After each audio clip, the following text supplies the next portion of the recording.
He did not say, I'm going to send you a Bible worker.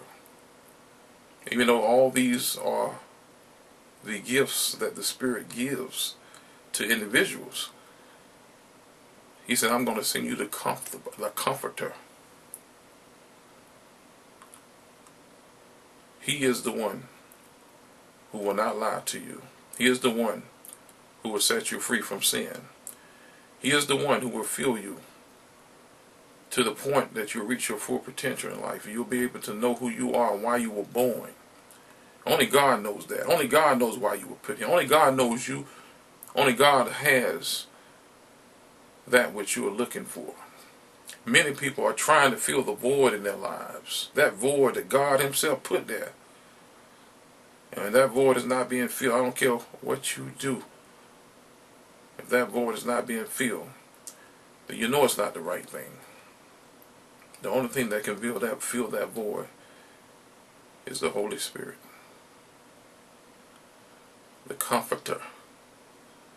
He has to come and dwell in your life. And when he does that, you find out who you really are.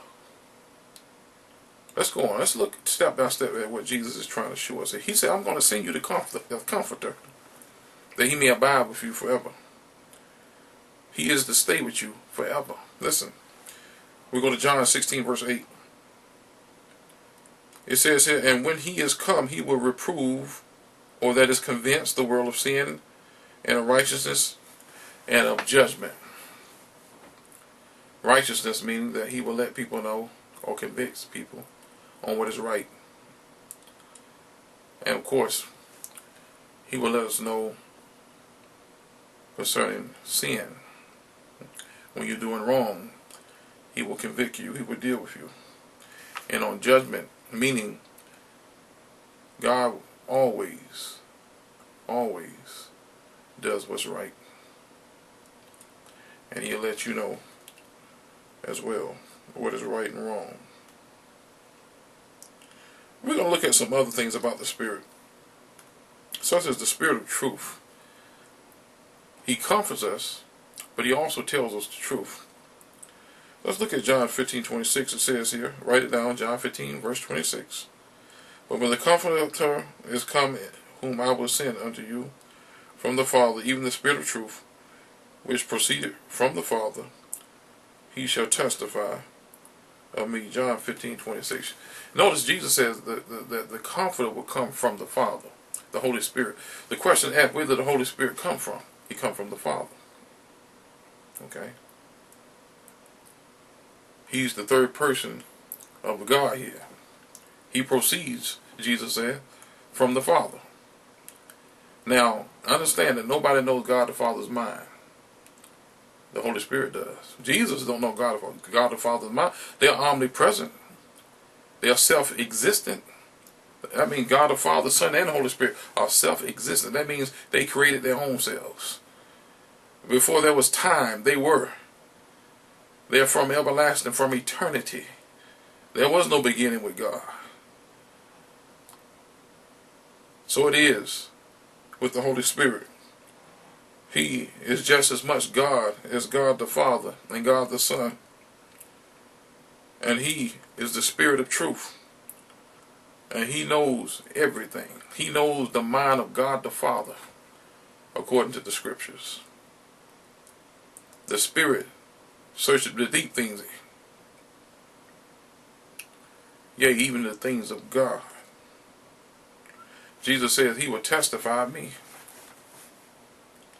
Testify of me. He will testify of me and show you the things to come. Of course, Jesus talked about the Spirit of truth and what he will do. He says, howbeit when he, the Spirit of truth, is come, he will guide you into all truth. He shall not speak of himself, but whatsoever he shall hear, that shall he speak, and he will show you the things to come. Understand that the Holy Spirit is the one who Jesus refers to that you need to put your trust in. He is the only one who can be trusted. He will guide you into all truth, Jesus said, and he will show you the things to come. He will open your eyes. So now we understand the personality or the work of the Holy Spirit. His job is to teach you. His job is to educate you. His job is to open you up to the things of God, to bring you back into the image of God. He is the work. His work is to recreate in you the image of God before Adam and Eve sinned. His job is to remove sin out of your life. Let's go on. Let's look at the role of the Holy Spirit more and what his work is, what his job is. According to John chapter 14, verse 7, and by the way, that was John 16, verse 13 that I just finished reading. John 16, verse 13. Write that down. We'll move on. John 14, verse 17 reads, "Even the Spirit of truth, who the world cannot receive, because it seeth him not, neither knoweth him." John 14, 17. The world cannot receive the Spirit of God, the Spirit of truth. Why? Because they don't know him. Neither do they see him. Why is it the world cannot receive him? Because of sin. So you can't have sin in your life and have the Holy Spirit too. There are people who are going to church every week who think they have the Holy Spirit because they're praise dancing. And because they're speaking in so-called speaking in tongues, which is babbling. Or because they're having emotional time with music and drums and beats. They believe that the Holy Spirit is present in the congregation.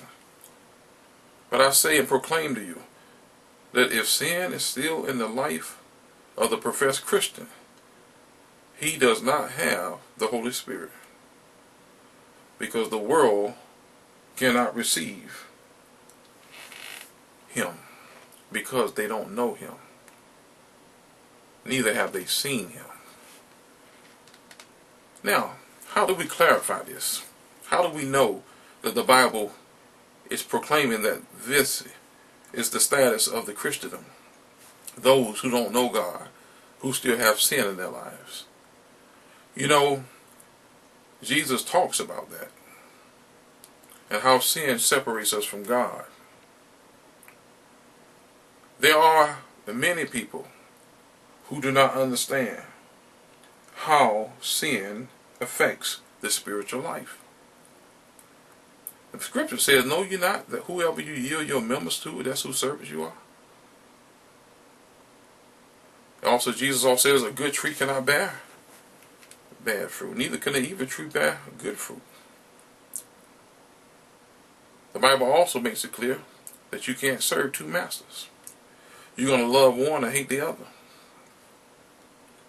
And so we understand then, when the Bible refers to the world, it's talking about those who have sin. When it refers to those who are in the world, it's talking about still those who have sin in their life. And you'll see that as we move on. Whether you're in church or not, if you're still sinning, you don't have the Spirit of God in your life. Because the Holy Spirit and sin cannot live in the same place. His work is to remove sin, as we will see as we move on. I'll read it again. John 14, 17.